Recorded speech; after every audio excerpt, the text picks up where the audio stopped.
স্বাধীন বাংলাদেশ ছাত্র জনতার এক সাগর রক্তের বিনিময়ে অর্জিত এই স্বাধীন বাংলাদেশে যদি 15ই আগস্টকে কেন্দ্র করে কোন নৈরাজ্য সৃষ্টির পায়তারা করা হয়, সারা বাংলাদেশে তাদেরকে প্রতিরোধ করা হবে।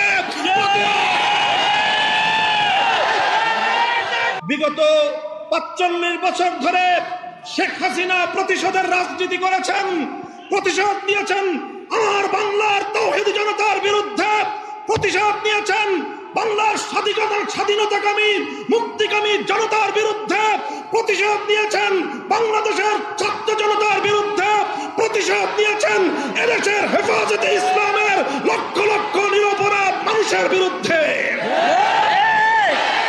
আমি সর্বপ্রথম অন্তর্বর্তীকালীন সরকারকে একটি ঐতিহাসিক সিদ্ধান্ত গ্রহণ করবার জন্য ধন্যবাদ জানাই। তারা বলেছেন নাকের ডগায় শত শত শহীদের লাশের গন্ধে পার হয়ে 50 বছরের সেই পুরনো কোন নিহত ব্যক্তির জন্য জাতীয় শোক দিবস পালন করার কোনো অর্থ হয় না। এজন্য 15ই আগস্ট শোক দিবস বাতিল ঘোষণা করে একটি ঐতিহাসিক সিদ্ধান্ত গ্রহণ করেছে। এজন্য আমি অন্তর্বর্তীকালীন সরকারকে ধন্যবাদ জানাই। আরেকটি বিষয় আমি দেশবাসীকে সতর্ক করতে চাই, হেফাজতে ইসলামের নেতা কর্মীদেরকে সতর্ক করতে চাই। ইতিমধ্যে আপনারা বিভিন্ন যোগাযোগ মাধ্যম, সামাজিক যোগাযোগ মাধ্যমে দেখেছেন পরাজিত শক্তির ফ্যাসিবাদী নেত্রী জালিম শাহী শেখ হাসিনা নরেন্দ্র মোদীর ঘরে বসে বাংলাদেশের অভ্যন্তরে 15ই আগস্টকে কেন্দ্র করে বিশৃঙ্খলা সৃষ্টি করবার জন্য তিনি উস্কানি দিচ্ছেন। বলতে চাই, আওয়ামী লীগের, যুবলীগের, ছাত্রলীগের যারা বিগত 15 বছর পর্যন্ত হাতুড়ি লীগের ভূমিকা পালন করেছেন, মনে রাখবেন এখন বাংলাদেশ আর সেই 16 বছরের ফ্যাসিবাদী পরাধীন বাংলাদেশ নয়। এই বাংলাদেশ আজ স্বাধীন বাংলাদেশ। ছাত্র জনতার এক সাগর রক্তের বিনিময়ে অর্জিত এই স্বাধীন বাংলাদেশে যদি 15ই আগস্টকে কেন্দ্র করে কোন নৈরাজ্য সৃষ্টির পায়তারা করা হয়, সারা বাংলাদেশে তাদেরকে প্রতিরোধ করা হবে।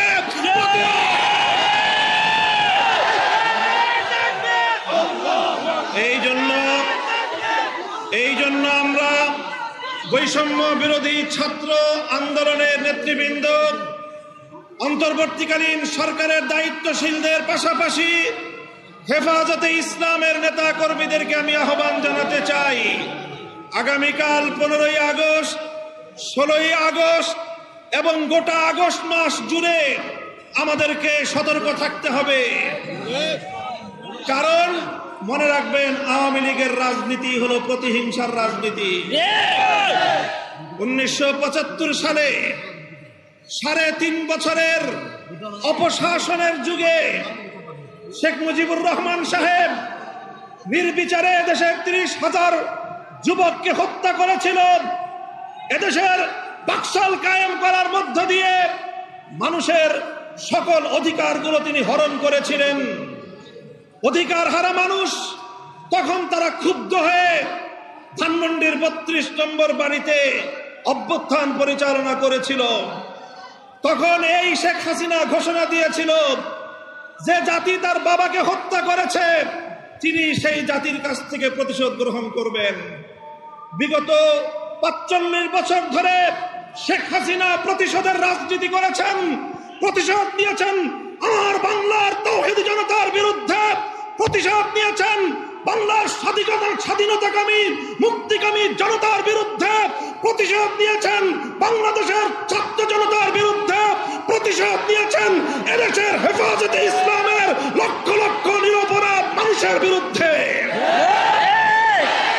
তিনি একজন খুনির নেশায় মাতাল, খুনের নেশায় মাতাল।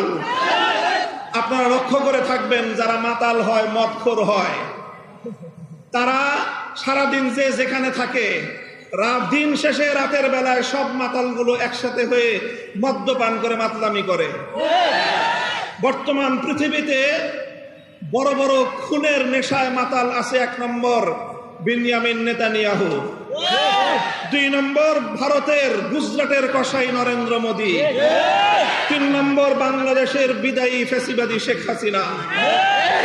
এই শেখ হাসিনা এখন গিয়ে খুনের নেশায় মাতাল হয়ে নরেন্দ্র মোদীর সাথে আখড়া করেছে। যদি সেখান থেকে বসে বাংলাদেশের স্বাধীনতার উপর কোনো হস্তক্ষেপ করার চেষ্টা করা হয়, তাহলে বাংলাদেশের মাটিতে ভারতীয় দূতাবাস থাকতে পারবে না। শেখ হাসিনার বিরুদ্ধে বাংলাদেশে বিভিন্ন থানায়, আদালতে হত্যা মামলা দায়ের হয়েছে। আমি আহ্বান জানাতে চাই, খুনি হাসিনাকে ধরে এনে বিচারের কাঠগড়ায় দাঁড় করাতে হবে। প্রিয় সাথী ও বন্ধুগণ, বক্তব্য শেষ। ইনশাআল্লাহ বিগত দিনে যেভাবে আমরা রক্ত দিয়েছি পিলখানায়, যেভাবে আমরা রক্ত দিয়েছি শাপলা চত্বরে,